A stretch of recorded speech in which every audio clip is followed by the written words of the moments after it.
لا حول ولا قوة إلا بالله العلي العظيم. أعوذ بالله السميع العليم من الشيطان الرجيم. بسم الله الرحمن الرحيم.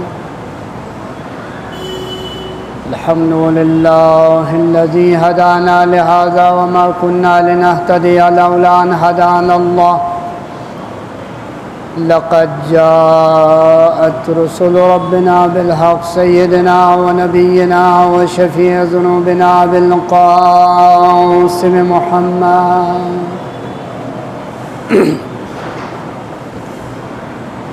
وعلى أهل بيته الطيبين الطاهرين المعصومين المظلومين. ولعنة الله على أعدائهم ومنكر فضائلهم وغاصب حقوقهم أجمعين من الآن إلى قيام يوم الدين. أما بعد، قال الله تبارك وتعالى في محكم كتابه الكريم وهو أصدق الصادقين وقوله الحق. بسم الله الرحمن الرحيم. تبارك الذي بيده الملك وهو على كل شيء قدير.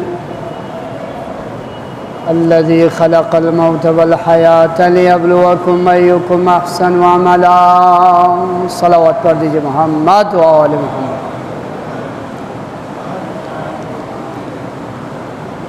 ایک بار سورہ حمد اور 3 بار سورہ اخلاص کی تلاوت فرما کر مرحومین کے نام سال فرمائے. اختر امام ابن خورشید حسین، سید عابد علی ابن عامر علی، سید فدا حسین عرف رضوی، عقیل اختر و جملہ مرحومین مومنین مومنات. بسم اللہ.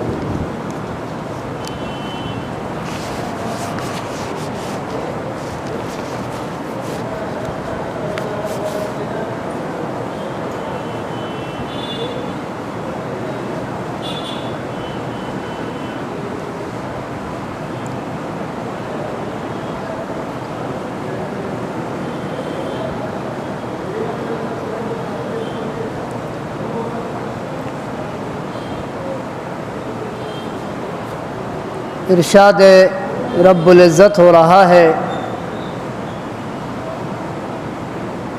کہ موت اور حیات کا مقصد انسان کی آزمائش. اسی سلسلے میں جو گفتگو ہمارے چل رہا ہے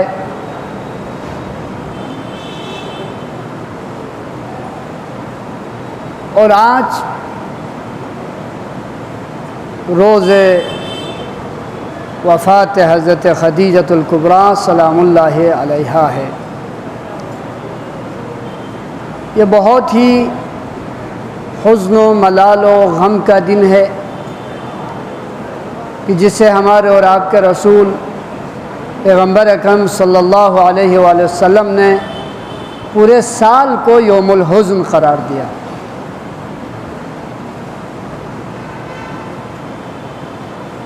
اور یہ ہمارے لیے بہت ضروری ہے کہ ہم محسنہ اسلام ملکۃ العرب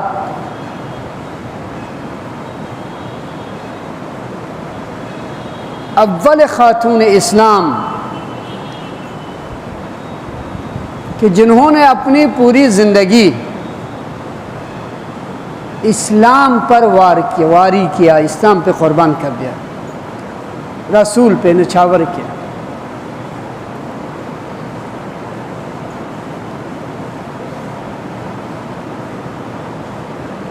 اور آج معاشرے میں، سماج میں، ہمارے کلچر میں ہمیں اس بات کی بہت ضرورت ہے کہ ہم سیرت حضرت خدیجۃ الکبریٰ سلام اللہ علیہا کو اجاگر کریں، کیونکہ آپ سبھی حضرات جانتے ہیں کہ ایسے وقت میں اور اسے عظیم مشکلوں میں جہاں پر لوگ رسول اللہ کو جھٹلا رہے تھے، اس موقع پر حضرت خدیجہ نے رسول اللہ کی تصدیق کی. اور کتنی باعظمت خاتون تھیں آپ،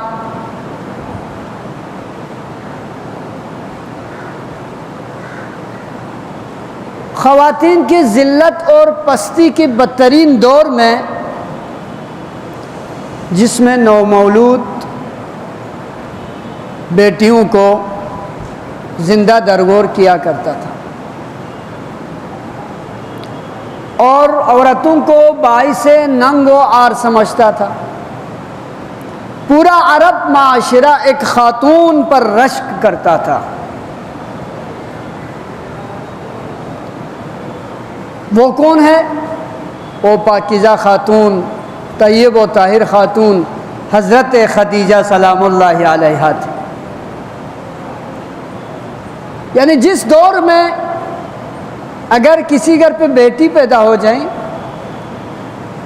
یا عورتوں کو زندہ درگور کیا جاتا، ننگ و عار سمجھتے تھے، لیکن اس دور میں بھی حضرت خدیجہ کو لوگ عزت کی نگاہوں سے دیکھتے تھے۔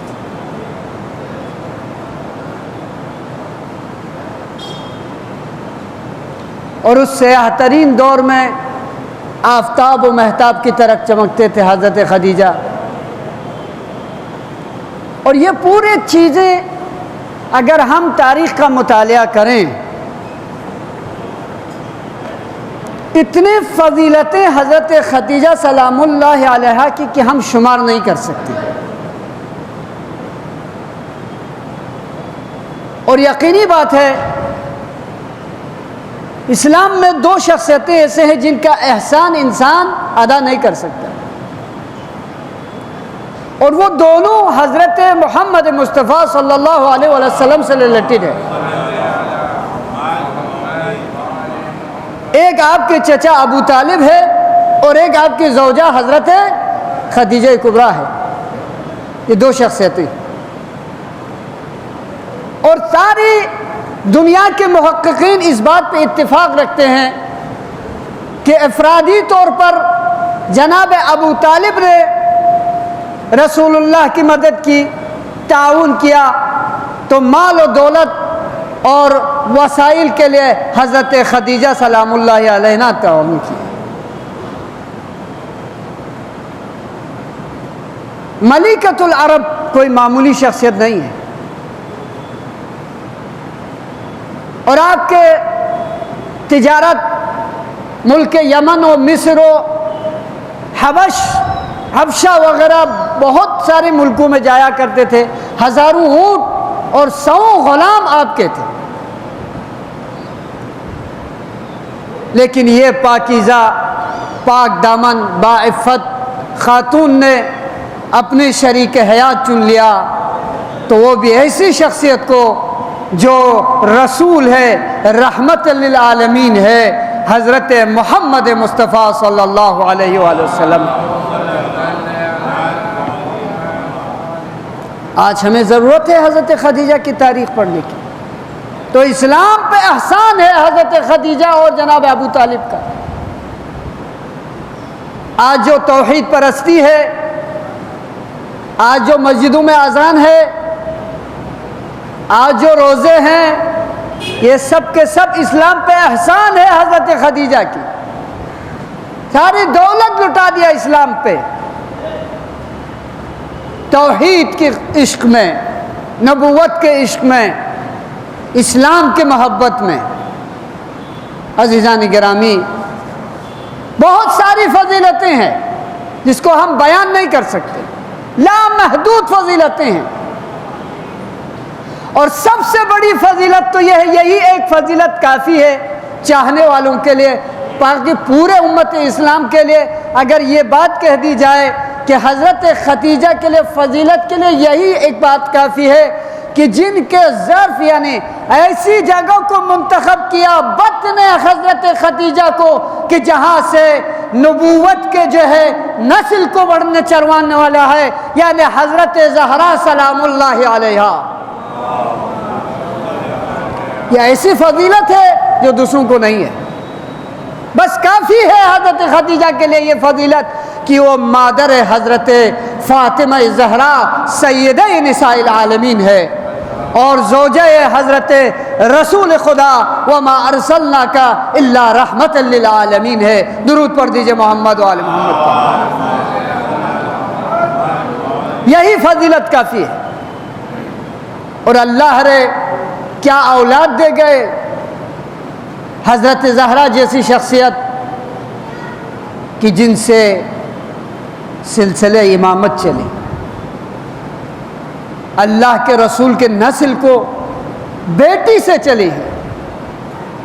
یہ سب احسان ہے، الجزاء الاحسان الا الاحسان۔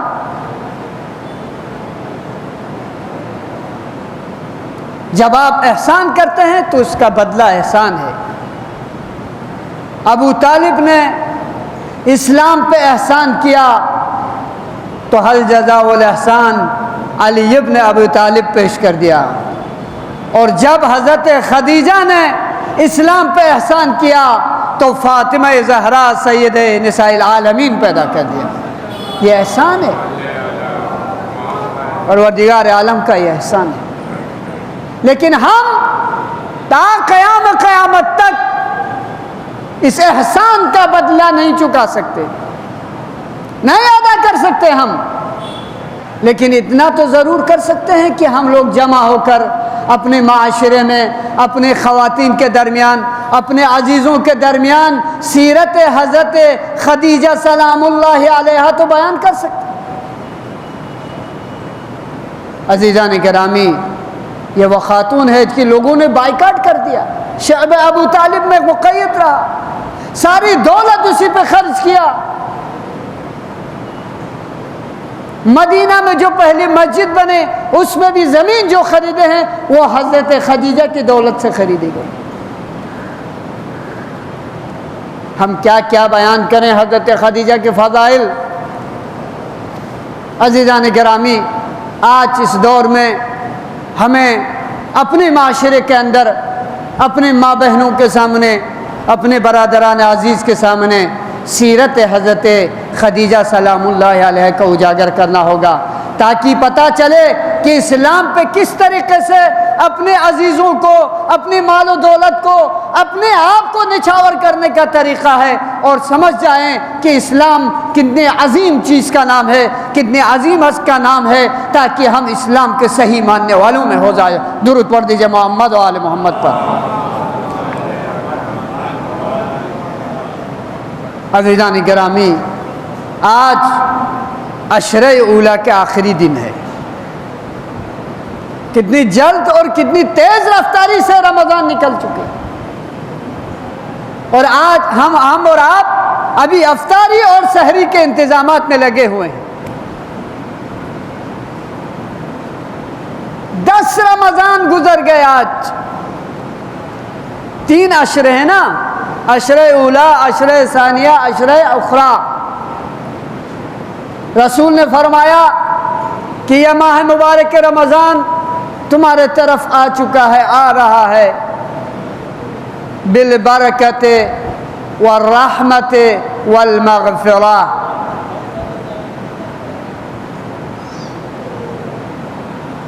ہم نے کتنی برکتیں حاصل کی۔ برکتوں والا عشرہ اب ختم ہو گیا۔ پہلا عشرہ کیا ہے؟ برکت والا، پھر اس کے بعد آئے گا رحمت والا، کل سے شروع ہوں گے۔ اب یہ 10 کے اندر، ان 10 دنوں میں برکت کتنے حاصل کی آپ جانیں، آپ کا نفس جانے، آپ جانے، آپ کا پروردگار جانے کہ ہم نے کتنا حاصل کیا۔ اور اگر نہیں کیا تو کوشش کریں، روزہ خاص الخاص رہنے کی کوشش کریں۔ روزہ خاص الخاص یعنی اللہ کا خوف رکھتے ہوئے تمام اعضاء و جوارح قلب میں خضوع و خشوع کے ساتھ روزہ رکھیں، محرمات الہی سے۔ یعنی اسی خطبے کے آخر میں مولائے کائنات کھڑے ہو کر پوچھتے ہیں، یا رسول اللہ، اس مہینے میں سب سے بہترین عمل کیا ہے؟ حضور صلی اللہ علیہ وسلم نے فرمایا، اجتناب، یعنی پرہیز کرنا محرمات الہی سے، حرام چیزوں سے پرہیز کرنا سب سے بہترین عمل ہے اس مہینے میں۔ ہم اور آپ، ہم نے صرف کھانے کا ٹائمنگ چینج کر دیا بس، باقی روزہ ہے یا نہیں خدا بہتر جانے۔ کھانے کا ٹائمنگ البتہ چینج ہو گیا، ناشتہ کر دیا ہم نے، سحری کا نام رکھ دیا، اور شام کا ہم نے افطاری رکھ دیا، باقی کام وہی ہے۔ کوئی چینجنگ نہیں ہے، وہی غیبت، وہی تہمت، وہی جھوٹ، وہی گفتگو۔ روزہ رکھنا ہے تو مولا کائنات کے جیسے روزے رکھنا شروع کرو، امام حسن امام سید الساجدین کے جیسے روزے رکھنا شروع کرو، تبھی آپ روزے خاص الخاص میں شروع ہوں گے، نہیں تو بس صرف کھانے کا ٹائمنگ چینج ہو گیا، باقی سب ویسے کا ویسے ہے۔ عزیزوں، برکتوں والا عشرہ نکل گیا، اب رحمتوں والے میں آپ داخل ہو رہے ہیں۔ آئیے اللہ کے بارگاہ سے رحمتیں سمیٹ لیں، جتنے دامن میں وسعت ہے۔ ہم عام طور پہ دیکھتے ہیں، کہاں ہے مسجدوں میں قرآن کی تلاوت؟ بتائیے، کیا میں غلط بول رہا ہوں؟ کہاں ہے مسجدوں میں دعائے ابو حمزہ الصومالی؟ کہاں ہے مسجدوں میں دعائے سحر؟ کہاں ہے مسجدوں میں قرات قرآن؟ کہاں ہے نمازیوں کے درمیان قرآن؟ کیا ہے؟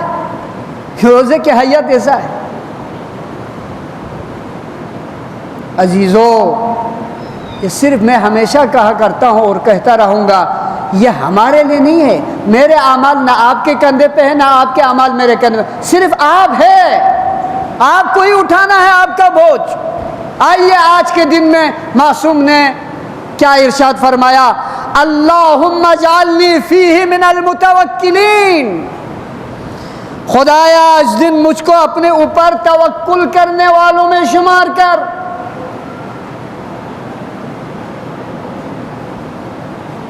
وَجَعَلْنِي فِيهِ مِنَ الْفَائِزِينَ،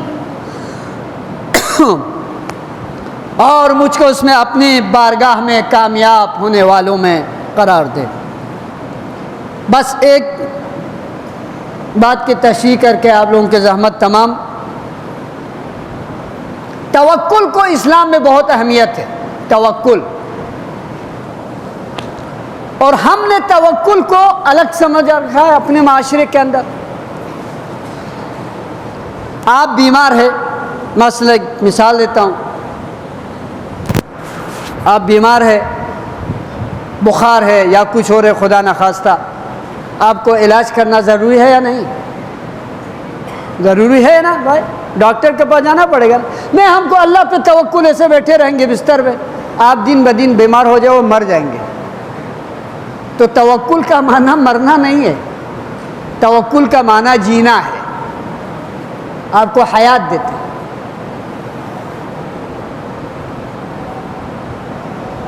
تو ہم کیا سمجھتے توکل؟ کام کرو نہیں، اللہ پہ توکل ہے۔ اسی لیے مفت خور بہت ہو گئے ہمارے معاشرے کے اندر۔ یہ مفت خور کہاں سے آتے معلوم ہے؟ کام تو کرتے نہیں، جوان بیٹا ہے سو رہا، جوان بیٹی ہے سو رہے، باپ ادھر ادھر سے مال امام مال سعادت یوں توں کر کے۔ بھائی صرف امام کے کھانے کے لیے پیدا ہوا کہ امام کو دینے کے لیے پیدا ہوا؟ بھائی دینے والا بہتر ہے کہ لینے والا بہتر ہے؟ آپ اس قابل بن جائے کہ آپ امام کو دے سکیں، اتنا کاہل اور سست نہ رہیں کہ امام سے لیں۔ توکل کا معنی یہ ہے کہ آپ کوشش کریں۔ توکل کے معنی ہے کہ جود و دہش ہر چیز پروردگار عالم، مر کوشش کے بعد آپ کوشش کر رہے ہیں، کامیاب نہیں ہو رہے، وہ ہے پروردگار ہے، لیکن کوشش شرط ہے۔ آپ کے کہتے ہیں اللہ رازق ہے، سب کو معلوم ہے، واللہ خیر الرازقین، خدا سب سے بہترین رازق ہے، سب سے افضل رازق ہے، خیر الرازقین ہے یا نہیں؟ اب آپ کو خدا رزق دیتا، آپ گھر پہ بیٹھے رہے، کیا کھڑکی میں سے جبرائیل امین آ کے آپ کے منہ میں جو ہے رزق ٹھونس کے جائے گا؟ نہیں ہو سکتا ہے۔ تو توکل کے معنی یہ ہے کیا؟ نہیں۔ بس ایک واقعہ آپ لوگوں کے زحمت تمام بہت توجہ سے سنیے گا، روزہ دارو عزیزوں میرے، توکل کے معنی کیا ہے؟ حضرت موسیٰ کو یہ حکم ہوتے، موسیٰ جا کے فرعون کے تبلیغ کر۔ اب فرعون سے بالکل جانی دشمنی ہے، وہ حضرت موسیٰ کے جان کے در پہ ہیں، جب یہ حکم ہوا کہ موسیٰ جا کے فرعون کی تبلیغ کر، اور فرعون تلاش میں ہے موسیٰ کو مارنے کی، پورے سیکیورٹی گارڈز اور فوج جو ہے لگے ہوئے ہیں موسیٰ کو ڈھونڈنے کے لیے، اور یہاں سے اللہ کا حکم ہے جا کے فرعون کے تبلیغ کر۔ یہ تو بہت اچھا ہوا۔ موسیٰ کے دل میں خیال پیدا ہوتا ہے اسی وقت، یقین ہے کہ مجھے تو مار دیا جائے گا، لیکن میرے بیوی بچے، میرے معاشرہ کیا ہوگا، یہ خیال دل میں آتا ہے۔ ابھی زبان پہ اقرار نہیں ہوا، لیکن خدا کیا ہے؟ یہ وہ ذات ہے جو آپ کے نیتوں کے اختلافات کو جانتے ہیں۔ آپ یہاں کس لیے بیٹھا ہے، آپ یہاں کیا کہہ رہے ہیں، آپ اس کے بارے میں کیا سوچ رہا ہے، ہزاروں سیکیورٹی لگا دیجئے نہیں پکڑ سکتے ہیں، لیکن پروردگار عالم آپ اس خیالات کو پکڑتے ہیں۔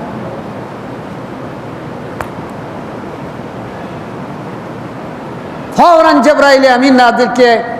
جب یہ خیال پیدا ہوا کہ میں تو چلا جاؤں گا لیکن میرے ان بچوں کا کیا حال ہوگا، یہ خیال پیدا ہوتے ہی وہی اے موسیٰ اضرب عصاک علی الحجر، اے موسیٰ اپنی عصا کو اس پتھر پہ مارو جو سامنے ہے۔ اب حکم خدا ہے۔ بہت دلچسپ واقعہ سنیے، توکل کسے کہتے ہیں۔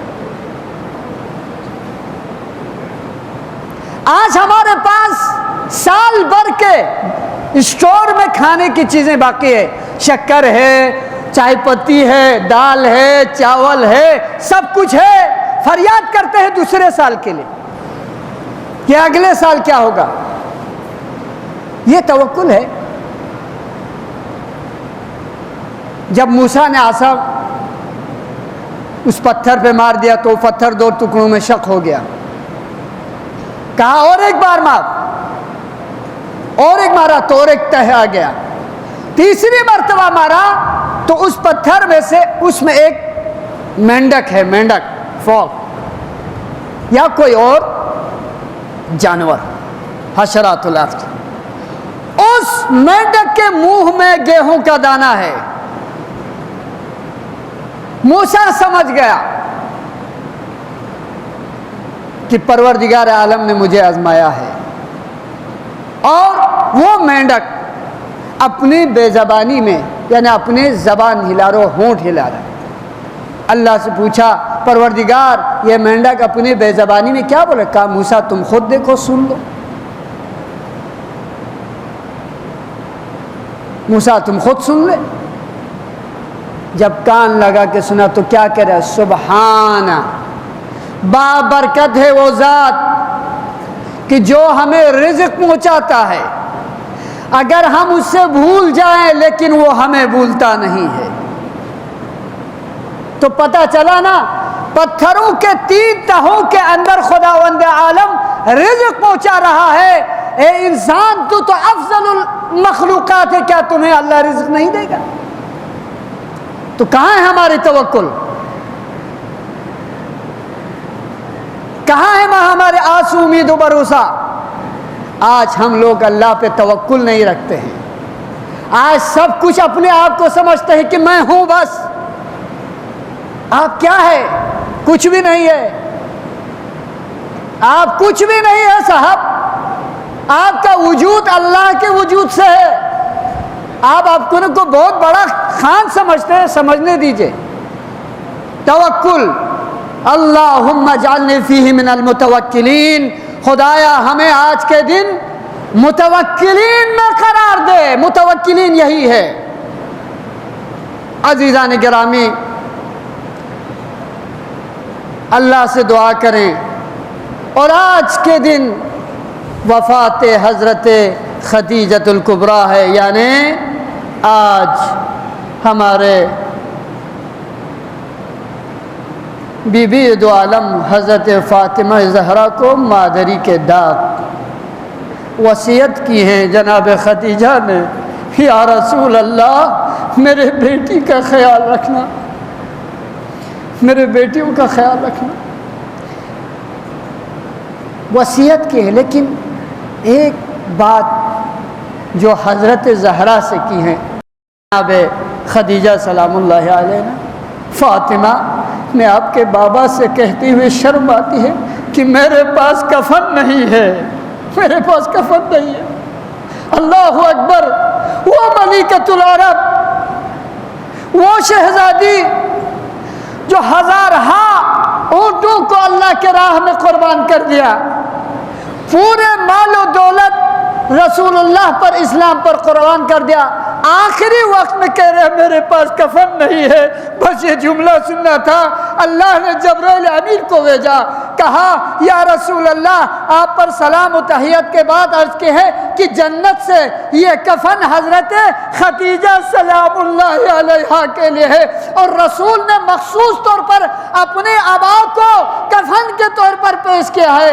ہاں عزیزو، یہ وہ شخصیت ہے، یہ وہ ذات ہے جس نے اپنے پورے وجود کو اسلام کے لیے قربان کر دیا، اور یہی تربیت دے گیا۔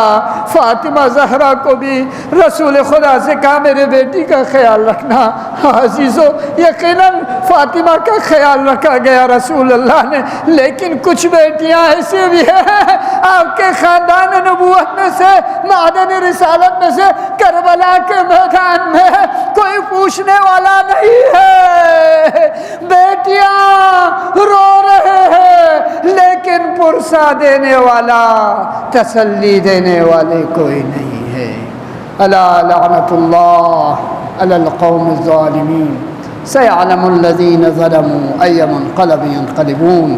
پروردگار ہمیں صحیح معنوں میں اسلام کے ماننے والے مومنین میں قرار دے۔ بار الہ جو مومنین یہاں تشریف فرما، ان کے ہر شرعی حوائج کو پورا فرما، جو مومنین میں مریض ہیں انہیں شفا عاجلہ عنایت فرما۔ پروردگار امام زمان علیہ السلام کے ظہور میں تعجیل فرما۔ ربنا تقبل منا انک انت السمیع العلیم۔